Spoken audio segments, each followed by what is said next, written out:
रघुवीर समर्थ. जय जय राम कृष्ण हरी. तुकारामांचे अनेक पद्धतीचे अभंग आपण बघतो आहोत आणि बघणार आहोत. पण आत्ता जो मी अभंग तुम्हाला वाचून दाखवणार आहे, हा मला स्वतःला म्हणजे तुकारामांचे आवडते अभंग माझे अनेकच आहेत. पण हा अभंग केवळ आवडता नाही आहे. हा अभंग हा तुकाराम अध्यात्म मला काय सांगतात त्याचं सही असलेला असा हा अभंग आहे. म्हणजे तो जो तुम्हाला वाचून दाखवणार आहे, हा काय फारसा लोकप्रिय नाही आहे. म्हणजे फारसा कोणाला माहिती आहे असं मला वाटत नाही. माझ्या वाचनात आला नाही तो. दिलीप चित्रे वगैरे सोडलं तर बाकी कोणामध्ये म्हणजे पॉप्युलर असा नाही आहे. त्याला कोणी चाल लावलेली नाही. पण आध्यात्मिक प्रवास म्हणजे नक्की काय, हे या अभंगामध्ये तुकारामांनी जे सांगितलंय, तो मला तो असा हे वाटतो की सारांश सगळ्या आध्यात्मिक प्रवासाचा हाच आहे. अम, मीची मज व्यालो असा असा हा अभंग आहे.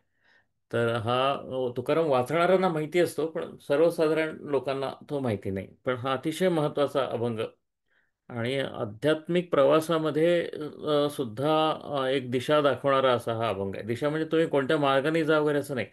आध्यात्मिक प्रवास म्हणजे काय हे सांगणाराच हा अभंग आहे.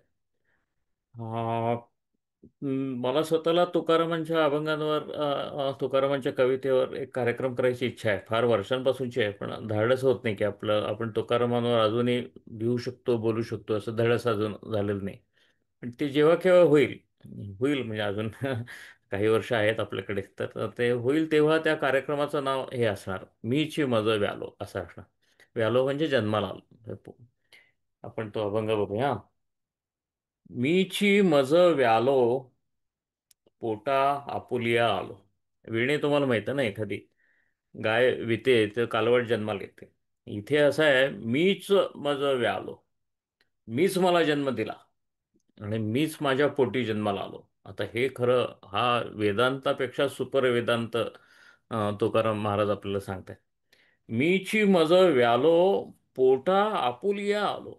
स्वतःचाच पुनर्जन्म स्वतःच्याच पोटात होणे, हेच अध्यात्म आहे. हेच खरं अध्यात्म आहे. असं दुसरीकडे कुठे जात नाही तुम्ही. तुम्ही तिथेच राहता, जग तिथेच राहतं आणि तरीही सगळंच बदललेलं असतं. ह्याचं नाव अध्यात्म आहे. मीची मज व्यालो, पोटा आपुलिया आलो. मीच परत जन्माला आलो, रिबॉर्न टू मायसेल्फ, असं असं झालं. आता पुरले नवस, सगळ्या आकांक्षांची पूर्तता झाली. एखादं बाळ जन्माला यावं म्हणून नवस करतात ना, तर तसं मी पण स्वतःच्या जन्मासाठी नवस केले होते, असं तुकाराम सांगतात. मी सगळा विठ्ठलाशी जो माझा अखंड संवाद वाद आहे, ते नवसच होते. आई वडील नवस करतात ना, चांगला पुत्र व्हावा, ऐसा गुंड, चांगलं पोर व्हावं म्हणून नवस करतात. तसे मी पण नवस केले होते, माझ्या पोटी चांगलं बाळ जन्माला यावं म्हणून. ते बाळ मीच. मीची मज व्यालो, पोटा आपुलिया आलो. आता पुरले नवस, सगळे नवस पुरे झाले माझे. निरसोनी गेली आस. सगळ्यात महत्वाचं काय झालं, नवस पुरले म्हणजे काय, आस जावी, आस संपावी, हीच आस शेवटची. ती सुद्धा संपून गेली. सगळ्या आशा, सगळ्या सगळ्या वासना, सगळं काही हवंसं काहीतरी, हे पाहिजे आणि ते पाहिजे, हेच सगळं संपून गेलं. आता पुरले नवस, निरसोनी गेली आस. म्हणजे मी एक आसक्त असलेला मी होतो, नवस विठोबाला केले आणि त्याच्या आशीर्वादानं स्वतःच्याच पोटी स्वतःच परत जन्माला आलो. आता आस कसली उरलीच नाही. कसलीही आस न उरलेला असा मी आता माझ्या पोटीत जन्माला आलेलो आहे. आता पुरले नवस, निरसोनी गेली आस. झालो बरा बळी, गेलो मरोनी ते काळी. म्हणजे त्यांनी जन्माबरोबर मरण पण सांगितलेलं आहे. मला जन्माला आलो स्वतःच्या पोटी, तसा जुना मी मरून गेलो. मी मरून गेलो आणि नवा मी जन्माला आलो, याच ठिकाणी जन्माला आलो. आणि फार एक गूढ प्रक्रिया तुकाराम सांगतात आपल्याला, की आपुले मरण पाहिले म्या डोळा, असा तुकारामांचा आहे ना. हा तो झाला सोहळा अनुपम्य, असा तुकारामांचा अभंग आहे. तर ते मरण पाहिलं म्हणजे काय बघितलं, आणि त्या मरणाला जोडून जन्म पण येतो, असं हिंदू धर्मशास्त्रात दोन्ही जोडलेलंच आहे. जिथं मरण आहे तिथं जन्म आहे, जिथं जन्म आहे तिथं मरण आहे. त्यामुळं आ- आपुले मरण पाहिले म्या डोळा, हे जे आहे ना, तर तिथं त्याचा त्याचा कॉम्प्लिमेंट हा अभंग आहे. ते मरण तिथं बघितलं, जन्म इथे बघा, असं म्हणते. मीची मज व्यालो, पोटा आपुलिया आलो. आता पुरले नवस, निरसोनी गेली आस, झालो बारा बळी. आता काही जणी ह्याला बारा बळी असं म्हणतात, काही मूळ गाथेमध्ये सरकारी जी प्रत आहे त्यामध्ये बरा बळी असं लिहिलेलं आहे. आता तो बरा आहे बा, आता काय त्या 300-350 वर्ष झाली तुकारामात दोन्हीकडनं अर्थ निघतात. पण झालो बरा बळी, गेलो मरोनी ते काळी. ते गेलो मरून ते काळी, आता तर एका काळात मरून गेलो आणि परत जन्माला आलो. तर झालो बरा बळी म्हणजे काय? आता बळी झालेलो आहे मी आता. बळी होणे हा हा वाक्प्रचार तुकारामांमध्ये आणि संतांमध्ये हा बलवान होणे अशाच अर्थाने आहे. बळी होणे म्हणजे टू बी व्हिक्टिमाइज्ड असा अर्थच नाही आहे. मराठीत अलीकडे हा बळी दिला, मी बळी झालो, असा बिचारेपणा फार आहे त्यामध्ये. त्या जुन्या मराठीमध्ये बळी होणे म्हणजे बलवान होणे असाच अर्थ आहे. आणि बळी म्हणजे बलवान असंच आहे.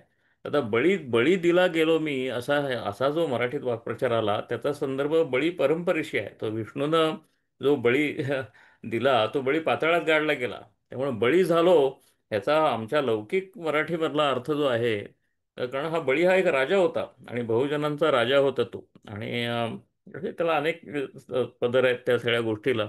पण बहुजन सगळ्या खेड्यापाड्यामध्ये इडापिडा टळो आणि बळीचे राज्य येऊ अशी म्हण आहे. तर तो बळीचा राजा होता आणि हा अतिशय पॉप्युलर असा राजा होता. त्याचे सगळे खंडोबा बिरोबा हे त्याचे सरदार होते. अशा सगळ्या जनतेमधल्या गोष्टी आहेत. त्यामुळे बळी हा लोकांचा राजा आहे. त्यामुळे तो बळी झाला म्हणजे काय, ते विष्णूनं ते त्याचा बळी केला तसा बळी झाला असा तो पुढचा अर्थ आहे. तो वेगळा पॉप्युलर मराठीतून आलेला वेगळा अर्थ आहे. संतांच्या मराठीतला बळी होण्याचा अर्थ बलवान होणे असा आहे. झालो बरा बळी म्हणजे हा. आणि झालो बारा बळी असा जे असतात, तर त्याला त्या बाराला पण एक असा अर्थ आहे. जन्मल्यानंतर 12 दिवस विधी होतात आपल्याकडं, सोयर म्हणतो आपण त्याला, त्या सोयरचे विधी असतात. तर ते 12 विधी माझे झाले, असं असं पण त्याला त्याला अर्थ आहे. सगळीकडनं अर्थ आहे. म्हणजे असं कोणताही तुम्ही त्यातला एक पकडला प्रचार तरी सुद्धा अर्थ वाढतच जातो. झालो बरा बळी किंवा झालो बारा बळी, गेलो मरोनी ते काळी. ते झालं माझं, त्याचं सूतक पण संपलं आणि इथलं माझं सोयर पण संपलो. असा माझा मरणाचे पण विधी झाले आणि माझे जन्माचे पण विधी झाले असं तो करम सांग. फार गोड अभंग आहे हा. सगळ्यात महत्वाची ओळ शेवटची आहे. म्हणजे ह्या सगळ्या प्रक्रियेच्या अंती काय झालं तर तुकाराम असं सांगतायत. झालो बराबळी गेलो मरोनी ते काळी, दोहीकडे पाहे. दोहीकडे पाहे म्हणजे मेलेल्या मीकडे पण मी बघतोय. आसक्त मी जो मेला, देहात अडकलेला मी जो मेला त्याच्याकडेही मी बघतोय. आणि नवीन जन्माला आलेल्या तुकाकडे पण मी बघतोय. दोहीकडे पाहे. हे मरणाची जी रेषा आहे ना, मरण आणि जन्म आहे ना विभागणारी जी रेषा आहे, त्या रेषेवर बसून मी दोन्हीकडे बघतोय. आलेल्या जन्माकडे बघतोय, गेलेल्या मरणाकडे बघतोय, मागं बघतोय आणि पुढं बघतोय वर्तमानात राहून. दोहीकडे पाहे, तुका आहे तैसा आहे. अशी अशी अतिशय सुंदर ओळ तुकाराम, की आता असं कळतंय की आपलं काहीतरी होणं आहे, की मी मी असं होतो आणि मला असं व्हायला पाहिजे होतं. मी बद्ध होतो, त्याचा मुमुक्ष व्हायला पाहिजे होतं, मुमुक्षचा साधक होऊन माझ्यावर कृपा व्हायला पाहिजे होती, मग मी सिद्ध व्हायला पाहिजे होतं. माझ्यातलं हे हीण जायला पाहिजे होतं, माझं ते हीण जायला पाहिजे होतं, माझं असं व्हायला पाहिजे होतं, मी दुर्गुणी होतो सद्गुणी व्हायला. असं काहीतरी जे होणं आहे, एका अवस्थेतून दुसऱ्या अवस्थेमध्ये जाण्याचं जे होणं आहे, ते होणंच संपलं. आणि हे सगळं होणं ज्या पटावर होत राहतं, अशा अनचेंजिंग असं अशाश्वत जे आहे, त्याच्या घडामोडी ज्या असतात त्या एका शाश्वताच्या पडद्यावर होत असतात. सिनेमाचा पडदा असतो आणि त्या पडद्यावर अनेक गोष्टी होत असतात. त्या गोष्टीचं त्या पडद्याला काहीच वाटत नाही, त्या पडद्यावर होत मात्र असतात. तर आपल्याला असं वाटतं किती गोष्टी घडत आहेत, त्या काही घडतच नसतं, तो पडदा स्थिरच असतो. त्या स्थिरत्वामध्ये जेव्हा तुमचं असं असणं जेव्हा विलीन होतं, हे तुकारामांची ती ज्ञानाची अवस्था आहे. दोहीकडे पाहे, तुका आहे तैसा आहे. अशा हे हे हे खरं होणं आहे. हे होणं जे आहे आणि असणं जे आहे, तर त्याला त्याला इंग्रजीमध्ये फार चांगले शब्द आहेत आणि ते फार प्रचारात आहेत. एक म्हणजे बिकमिंग आणि दुसरं बीइंग. हे सगळं आपला जो संसारात आपण असतो ते सारखं बिकमिंगचा असतो. काही हे हे झालं पाहिजे, ते झालं पाहिजे, ते झालं पाहिजे, अवस्थांतर झाली पाहिजे असं आपल्याला वाटतं. ते आपण कायम बिकमिंगमध्ये असतो आणि त्यामुळं आपण काय होतं, वी बिकम अनहॅपी. तर त्याच्यापेक्षा तुम्ही बिईंगमध्ये राहा, असा हा सगळा अध्यात्माचा प्रवास आहे. तो बिकमिंग टू बिईंग असा हा अध्यात्माचा प्रवास आहे. तो तुकारामांनी फार अगदी 4 ओळीतच सांगितलेला आहे. मी परत एकदा भरभर वाचतो. मीची मज व्यालो, पोटा आपुलिया आलो, आता पुरले नवस, निरसोनी गेली आस, झालो बरा बळी, गेलो मरोनी ते काळी. दोहीकडे पाहे तुका आहे तैसा आहे. हा अतिशय ज्ञानात्मक असा अभंग आहे. आता पुढचा हा उपदेशाचा अभंग आहे. उपदेश म्हणजे फार वेदांतातलाच महत्वाचा गुरु उपदेश आहे, तो तुकाराम आपल्याला करतायत आणि स्वतःला पण करतायत. जग अवघे देव, ही फार महत्वाची शिकवणं सांगतात आपल्याला. ही भक्ती संप्रदायातलं ज्ञानाचं स्वरूप असं आहे. जग अवघे देव, देव देव हा जगामध्येच आहे. हे ज्ञानेश्वरांनी घालून दिलेली परंपरा आहे. ज्ञानेश्वरीमध्ये जे सांगितलं आणि त्याच्यापेक्षाही ते अनुभवामृतामध्ये सांगितलं, अनुभवामृतामध्ये चांगदेव पासष्टीमध्ये सांगितलं. या तिन्हीमधनं आलेलं महत्वाचं सूत्र आहे. त्या सूत्राला चित्विलासवाद असं म्हणतात. आणि हे चित्विलासवाद हा शंकराचार्यां ते आठवण काढून मी लिहिलंय असं सांगतात ज्ञानेश्वर, पण शंकराचार्यांच्या पेक्षा फारकत घेऊन असा असा काढलेला असतो तो वाद आहे. कारण शंकराचार्यांनी सांगितलं होतं की ब्रह्मच फक्त जग आहे, ब्रह्म सत्य आणि बाकीचं सगळं भ्रम आहे. हा, असं असं सांगितलेलं होतं. त्याच्याशी पूर्ण फारकत घेऊन अजिबात भ्रम नाही, जग हे ब्रह्म नाही, भ्रम नाहीच आहे. तर जग हे खरं आहे आणि जग हा त्याचा एक चित्त आहे, फक्त एकच कॉन्शियसनेस आहे. असा असा त्याचाच हा आविष्कार आहे. हे जग हे परमतत्वाचाच आविष्कार आहे, हे खोटं अजिबात नाही. जग अवघे देव असं तुकाराम म्हणतात, तेव्हा ते ज्ञानेश्वरांचा बोट त्यांनी धरलेला असतं. आणि ज्ञानेश्वरांनी शंकराचार्यांना विरोध करून, पण तो विरोध अजिबात न सांगता, त्यांचा मी हात आहे, त्यांचा शिष्यच आहे, त्यांचं बोट धरूनच मी हे सगळं करतोय असं सांगून विरोध दर्शवलेला होता. त्याचा जग अवघे देव मुख्य उपदेशाची ठेव, असं तुकाराम सांगतात. ते म्हणतात ज्ञानेश्वरांचा उपदेश आपल्यापर्यंत पोहोचवतात की जग हेच देव आहे. आणि जग हेच देव आहे असं म्हणताना येणारे अनेक प्रश्न आहेत, ते ते आता अनेक तुकारामांचे इतरही अभंग आहेत. ते जग अवघे देव आता हे पटलेलं आहे तुकारामांना, म्हणून ह्या ज्ञानात्मक अभंगामध्ये ते आपल्याला सांगतात. पण हे हे नुसतंच ऐकलं होतं पण पटलं नव्हतं. जनी जनार्दन ऐकतो हे मात, असं म्हणून आपला एक अभंग आपण पूर्वी केलेला आहे की जनी जनार्दन म्हणायचं आणि जगामध्येच देव बघायचा. पण जग तर विनाशी आहे आणि तू तर अविनाशी आहे, हे कसं काय बरं? तर हे गुण तुझ्यामुळेच मला कळू दे बाबा. मग हे हे सुखदुःखाचे भोग कोण भोगतो? आम्हाला जरा मरण व्याधी येतं, हे आम्हीच देव म्हणायचं, तर देवाला तर तसलं काही नाही आणि आम्हाला हे असलं काय सगळं आहे, अशा शंका तुकारामाने व्यक्त केलेल्या आहेत. आणि त्या शंकांना स्वतःच उत्तरं देत देत देत तुकारामांचा फार अगदी 20 वर्षाच्या काळात झालेला हा फार मोठा प्रवास आहे. त्या प्रवासाच्या सगळ्या खुणा त्यांच्या अभंगांमध्ये आपल्याला दिसतात. आता इथे मात्र तो पोचलेल्या थांब्यावरच्या शेवटच्या थांब्यावरचा हा अभंग आहे, हा ज्ञानात्मक अभंग आहे. जग अवघे देव मुख्य उपदेशाची ठेव. आता शंका नाही, हाच मुख्य उपदेश, जग हाच देव. आता भ्रम बाळगू नका. आधी आपण या नासी तरी उतरे ये कसी. आता ह्या ह्या उपदेशाच्या कसाला तुम्हाला जर उतरायचं असेल तर स्वतःच्या अहंकाराचा पूर्ण नाश करायला लागेल. आता हे ज्ञानात्मक विधान आहे. आधी आपण या नासी तरी उतरे ये कसी. कसाला उतरायचं जर असेल तर तुम्हाला स्वतःच्या अहंकाराचा, अभिमानाचा, विशेषतः देहाभिमानाचा त्याग करायला लागेल. तर परत हे ज्ञानात्मक आहे. ब्रह्मज्ञानाचे कोठार ते हे निश्चय हे उत्तर. मी तुम्हाला निश्चयानं सांगतो, अनुभवानं सांगतो की ब्रह्मज्ञान ज्याला म्हणतात ते हेच आहे की तुम्ही स्वतःला फक्त विसरा. तुमचा अभिमान आणि अहंकार पांडुरंगाच्या चरणी विसर्जित करा आणि मग तुम्हाला जग म्हणजे देव याची प्रचिती तुम्हाला त्यावेळी येईल. आता येत नाही आहे, याचं कारण तुम्ही स्वतःला वेगळे समजता आणि जगाला वेगळे समजता, परमेश्वराला अजून तिसरं काहीतरी समजता. विनोबांच्या भाषेमध्ये सांगायचं तर जीव, जगत आणि जगदीश्वर हे तिन्ही एकच आहेत खरे म्हणजे. पण तुम्ही तुम्ही त्याला तिघांना वेगळ्या वेगळ्या एंटिटीज असं समजत असता. मग जो काय त्रास व्हायचा तो तुम्हाला होणारच. ब्रह्मज्ञानाचं कोठार म्हणजे काय, हे तिन्ही एकच आहे असं सांगणं म्हणजे ब्रह्मज्ञान. ब्रह्मज्ञानाचे कोठार ते हे निश्चय उत्तर, तुका म्हणे ते उन्मनी नास कारया कारणे. हे अतिशय वेदांतिक असं हे ज्ञान आहे. कारया कारणे म्हणजे कार्यकारण. कार्यकारण भाव संपतो उन्मनी अवस्थेमध्ये. ज्ञानाच्या अवस्थेमध्ये कार्यकारण भावच संपतो. कारण आधी कार्य असतं आणि मग कार्य होतं, त्याला कारण लागतं. कार्यकारण भाव म्हणजे इंग्रजीमध्ये बोलायचं म्हणजे कॉज इफेक्ट रिलेशनशिप.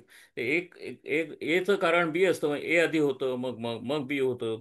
अशा सगळ्या मग त्याच्यामध्ये नियम असतात. सगळा विज्ञान हा कार्यकारण भाव सांगण्यासाठी आहे ना. कॉज इफेक्ट रिलेशनशिप म्हणजेच तर आपलं सगळं सायन्स आहे. तर ते सगळं कार्यकारण भाव ज्यातून येतं ते भेदच नाहीसे होतात या ज्ञानाच्या अवस्थेमध्ये. आणि याला सुप्रीम ज्ञान, अतिशय ज्ञान, मोठं ज्ञान असं आपल्याकडं समजण्याची पद्धत आहे. तर जग अवघे देव, मुख्य उपदेशाची ठेव. त्यामुळे ते त्याच्या त्याच्या शाश्वत पटावर चाललेल्या बाकीच्या सगळ्या अशाश्वत घडामोडी आहेत, आणि त्या अशाश्वत घडामोडीमधले नियम शोधायचं काम मानवी बुद्धी करत असते. त्याला मर्यादा पडतात. आणि हे हे तुकाराम त्या मर्यादेपोटी सगळी दुःख आपल्या आयुष्यामध्ये निर्माण होतं. जग अवघे देव, मुख्य उपदेशाची ठेव. पण ते कळणार केव्हा? आधी आपण या नासी, तरी उतरे कसी. ब्रह्मज्ञानाचे कोठार ते हे निश्चय उत्तर. तुका म्हणे ते उन्मनी नास कारया कारणी. आता हे ज्ञान आहे, हे सर्वांसाठी आहे, आणि हे भक्तीतूनच येणार आहे. आणि या भक्तीला काहीही मर्यादा नाहीत. सगळ्यांसाठी हे ज्ञान खुलं आहे. भक्तीच्या मार्गाने येणारं ज्ञान सगळ्यांसाठी खुलं आहे, असं सांगणारा हा तिसरा अभंग. आता 9:55 झाले. हा एक अभंग करू, मग आपण अणुरणीया थोकडा ऐकू. नाही येथे वाणी. इथे वाणीचा अर्थ वाणी ही जात असा अजिबात नाही आहे. वाणी म्हणजे कमीपणा. कमीपणा काही नाही आहे इथे. आता इथे न्यून काही नाही, इथे आता काही शॉर्टेज काहीही नाही आहे, काही दुष्काळ नाही आहे. नाही येथे वाणी सकळा वर्णा घ्यावी धणी. सगळ्या वर्णांनी, हो सगळ्या वर्णांनी ही आवड घ्यावी विठ्ठलाची. विठ्ठल सगळ्यांचा आहे. तसं आमच्या वेदांमध्ये नाही आहे. ते ते ब्राह्मणांसाठीच आहे ना सगळं ते. म्हणून तर ज्ञानेश्वरांनी ज्ञानेश्वरीमध्ये सरळ म्हणलेलं आहे की हा वेद आहे तो ज्ञानाचा कोठार आहे. त्याच्यासारखा संपन्न दुसरा कोणी नाही, पण त्याच्यासारखा कृपण पण दुसरा कोणी नाही, कारण तो चौथ्या वर्णाच्या कानी लागलाच नाही. तर तसं म्हणून वेदांचं बाजूला ठेवलं. आणि हा जो भागवतांचा न खुलं केलेलं भांडार आहे, ते संतांनी आपल्याला दिलं. नाही येथे वाणी सकळा वर्णा घ्यावी धणी. सगळ्या वर्णांनी इथं इथं धणी घ्यावी म्हणजे आवड घ्यावी. आवडीनं इथे यावं आणि हे भांडार लुटावं, असं हे भांडार आहे. आता हे हे पण हे तुकाराम खोल करतात बरं का. झाले दर्पणाचे अंग, ज्याचा त्यासी दावी रंग. तुमच्या वाट्याला तुम्ही जसे व्हाल, तुमच्या समोर हा आरसा धरतोय मी फक्त विठोबाचा, यामध्ये तुम्ही स्वतःला बघा. आणि तुम्ही जसे असाल तसे तुम्हाला यामध्ये विठोबा दिसत राहील, असं असं तुकाराम सांगतात. झाले दर्पणाचे अंग, ज्याचा त्यासी दावी रंग. असा हा दर्पण आहे. एका भावाचा एकांत, पीक पिकला अनंत. एकच भाव आहे, भक्तिभाव आहे. पण सगळ्यांचा जर एका भावाचा एकांतचा अर्थ असा आहे की सगळे इथे इथे इथे सगळे सकळा वर्णा घ्यावी धणी. सगळ्या वर्णांच्या भक्तांनी इथे येऊन जर नामस्मरण केलं, त्याचा भक्तीचा भाव जर सगळ्यांनी एकच भाव धरला, तर तो एकांतासारखाच आहे असं त्यांचं म्हणणं आहे. म्हणजे वेदांच्या बरोबर सांगत असताना आमच्या एकांताची कल्पना काय? तर भक्तांचा गण जर एकत्र आला एकाच भावनेनं, तर तो एकांतच आहे, तो लोकांत नाही, तो एकांतच आहे, असं असं असं म्हणायची आमच्याकडे पद्धत आहे. एका भावाचा एकांत, पीक पिकला अनंत.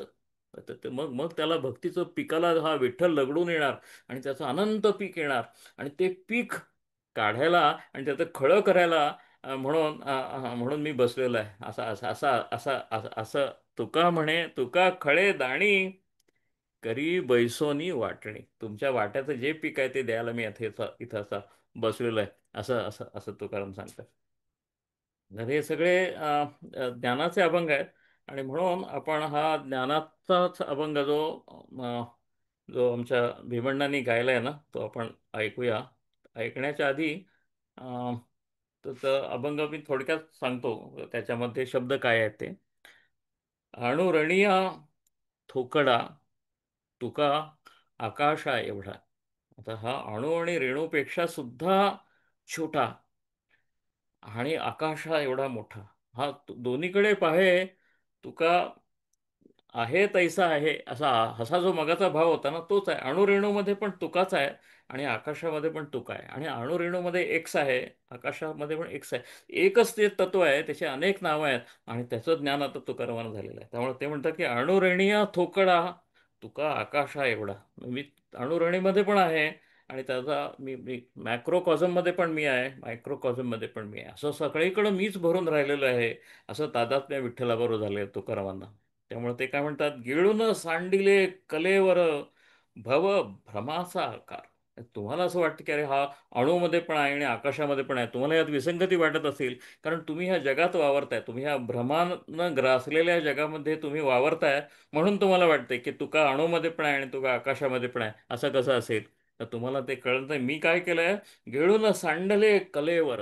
हे सगळं शरीर आहे ना, त्याचा प्रेतभावच बाळगलाय मी मनी. आता आता या शरीराचं काय मला राहिलेलं नाही. गिळून सांडले कलेवर भव भ्रमाचा आकार. हे सगळे जे आकार आहेत, भव जे आहे ना, अस्तित्वाचं सगळं जे आहे, ते सगळं भ्रमाचाच आकार आहे, हे माझ्या लक्षात आलेलं आहे. आता विठ्ठलाशी शरणागती आल्यानंतर विठ्ठलानं मला ह्या जगाचं रूप दाखवलं. गिळून सांडले कलेवर भव भ्रमाचा आकार, सांडिली त्रिपुटी दीप उजळला घटी. हे अतिशय महत्वाची ओळ आहे. आणि त्रिपुटी ही संकल्पना परत आपल्या वेदांतामधली खास हिंदूंची अशी संकल्पना आहे. त्रिपुटी म्हणजे त्याला आपण आता द्रष्टा, द्रष्टा म्हणजे बघणारा, दृश्य म्हणजे काय, जे आपण बघतो ते, आणि दर्शन म्हणजे जे बघण्याची प्रक्रिया आहे ती. तर असं असं असं असं कोणत्याही क्रियेचं तुम्हाला तुम्हाला सांगता येतं. ज्ञाता म्हणजे काय, तर ज्याला ज्ञान होतं ते. ज्ञेय म्हणजे काय, ज्याचं ज्ञान व्हायचं, ज्याचं ते. आणि आणि आणि ज्ञान म्हणजे काय, त्या दोघांना एकत्र आणलं की ज्ञान होतं. असं असं तुम्हाला कोणत्याही कोणत्याही गोष्टीचं तुम्हाला ही त्रिपुटी करता येते. आणि सगळं जग जे आहे ना, हे त्रिपुटीचं बनलेलं जग आहे, असं हा वेदांतामध्ये सांगतं. ही त्रिपुटी नष्ट होणे म्हणजे काय, अहो जे ज्ञान, जे ज्ञेय आहे आणि ज्ञाता जो आहे, यांच्यामध्ये फरकच नाही, असं असं सांगणारा हा वेदांताचा अतिशय महत्त्वाचा उपदेश आहे. की तुम्हाला जे जे समजून घ्यायचं आहे ते, आणि समजून घेणारा जो आहे, त्यांच्यामध्येच काही अंतर नाही आहे. तर समजून एखादी गोष्ट घ्यायची म्हणजे ती गोष्ट तुम्ही व्हायची, असंच आमच्याकडे ज्ञानाचं स्वरूप आहे. त्यांच्यामध्ये जोपर्यंत अंतर आहे तोपर्यंत होणारं ज्ञान आहे ना, ते त्रिपुटीचं ज्ञान असं आम्ही म्हणतो, आणि त्याला आम्ही खालच्या दर्जाचं लिखतो. म्हणून सगळं सायन्सचं ज्ञान आहे, त्याला अध्यात्मामध्ये होय बरोबर आहे, आणि आम्हाला कौतुक पण आहे, पण हे सगळं प्रकृतीचं ज्ञान आहे, आणि ही मिथ्या ज्ञान आहे, असं असं म्हणायची पद्धत आहे. पण ते फार जबाबदारीनं बोलतात ते लोक. ते त्या सायन्सच्या त्या सगळ्या ज्या जो सगळा फार मोठा प्रयत्न आहे, त्याचा कुठेही कमी लेखण्याचा त्यात प्रश्न नसतो, पण तो एक वेगळा डोमेन आहे. आणि तो तो इन्फेरियर डोमेन आहे, त्याच्यापेक्षाही फार मोठं क्षेत्र आहे हे पांडुरंगाचं क्षेत्र आहे, असं असं सांगण्याचा हा हा प्रयत्न असतो. त्यामुळं त्यामुळं सांडिली त्रिपुटी, ही त्रिपुटीच सांडली जिथं जाते, जिथं डिसॅपिअर होते, जी नष्ट होते, तिथं काय होतं, दीप उजळला घटे. म्हणजे माझ्या आत्मज्ञानाचा दीप सगळ्या घटांमध्ये मध्ये. आता ह्यात घटी हा शब्द आहे, हाही वेदांतामधनंच आलेला आहे. ते घटपटाचं म्हणलं जातं. तर घट म्हणजे आमचा छोटा घट आहे, आणि मोठा हे असं ते आकाश आहे, ते त्या घटामध्ये पण आहे आणि आकाश बाहेर पण आहे, असं ज्या मठाकाश आणि घटाकाश असं मी म्हणतो, तर त्यातलाच घट इथे आहे. सांडिली त्रिपुटी दीप उजळला घटी. तुका म्हणे आता उरलो उपकारा पुरता. म्हणजे आता याचा अर्थ मी काही संपलो असं नाही, मी आहेच, पण आता आता मला माझं असं काही राहिलं नाही. मला आता फक्त इतरांवर जे काही देणं आहे द्यायचं, पांडुरंगानं सांगितलेला उपकार जो आहे, तेवढा करण्यापुरता मी आहे, तो करणार. आणि मी ह्या ह्या ह्या भ्रमाच्या जगामधनं मी निघून जाणार. असा हा तुकारामांचा अतिशय ज्ञानाच्या अगदी वरच्या अवस्थेमध्ये आपल्यासाठी म्हणून लिहिलेला हा अभंग आहे. आता आपण इथे थांबूया, आणि हा भीमण्णांचा अणुरणीय थोकडा हा अभंग आपण ऐकूया.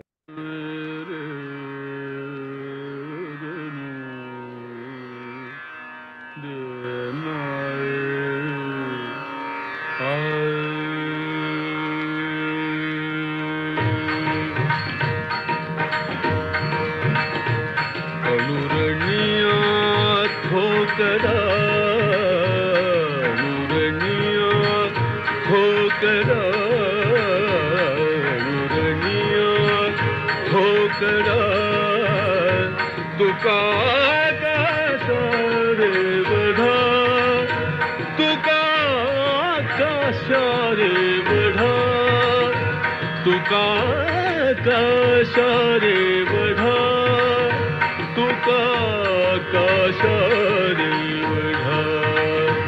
अरुरणीय ठोकरा, अरुरणीय ठोकरा.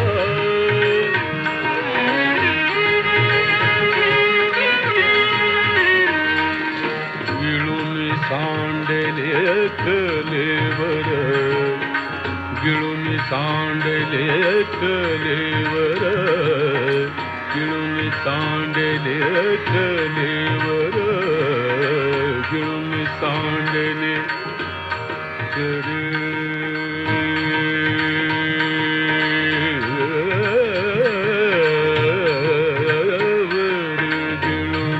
सांडले घमाचा तार, घमाचा तार, घमाचा तार, नुरनिया ठोकरा, नुरनिया ठोकरा, तुका का सारे बढ़ा, तुका का सारे बढ़ा, तुका का सारे बढ़ा, तुका का सारे बढ़ा, नुरनिया ठोकरा, नुरनिया ठोकरा,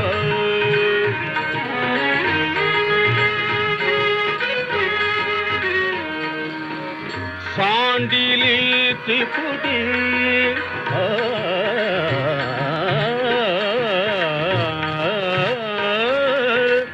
सांडिली त्रिपुटी,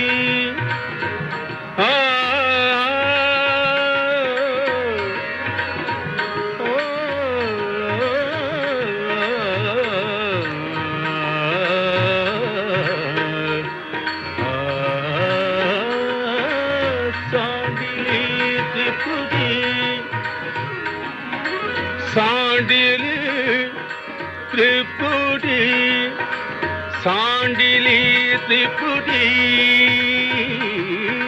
दीप उजळला घटी, उजळला घटी, उजळला घटी, नुरनिया ठोकरा, नुरनिया ठोकरा,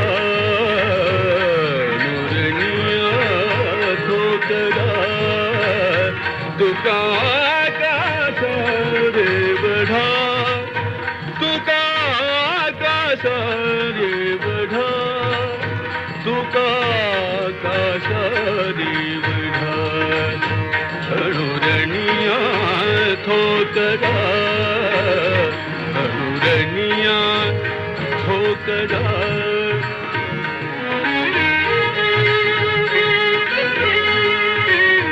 तुका म्हणे आता, तुका म्हणे आता, तुका म्हणे आता, तुका म्हणे आता,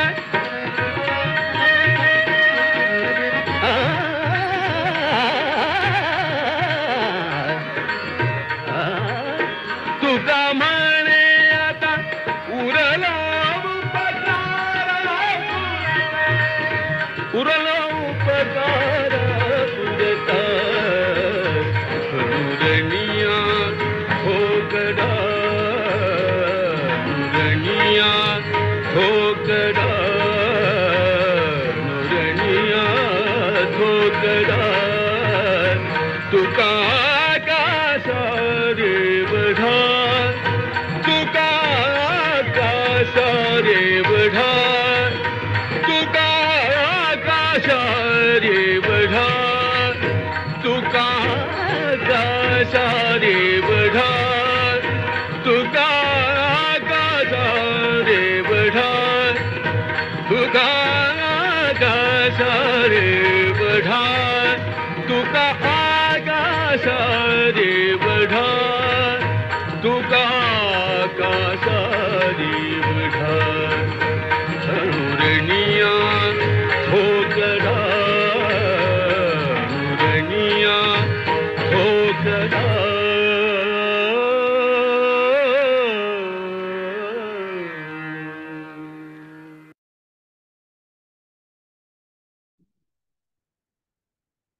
आता इथंच थांबूया आपण. जय जय राम कृष्ण हरी.